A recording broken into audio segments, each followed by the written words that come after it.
Qui ne connaît pas ce visage aujourd'hui? Mais connaissez-vous l'artiste qui se cache derrière ces célèbres autoportraits?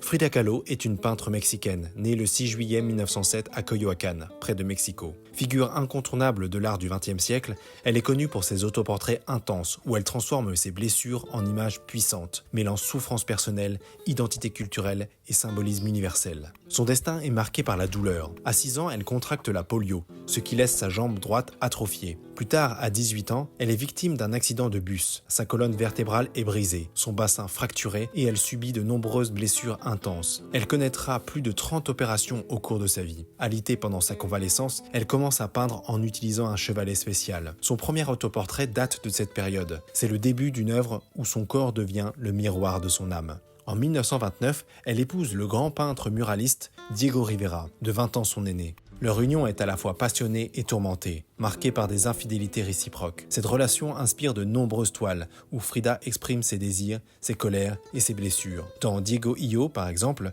elle se peint le visage en pleurs avec Diego représenté sur son front comme une obsession douloureuse. Ces tableaux sont sa véritable autobiographie. Dans La colonne brisée, elle se peint le torse ouvert, sa colonne remplacée par un pilier brisé transpercé de clous, une image directe de ses souffrances physiques.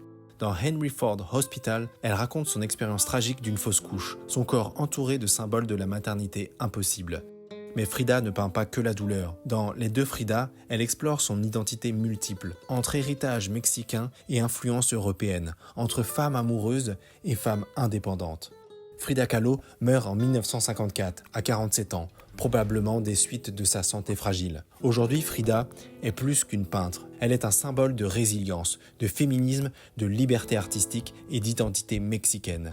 À travers son art, elle a fait de sa vie une œuvre et de son corps un langage universel.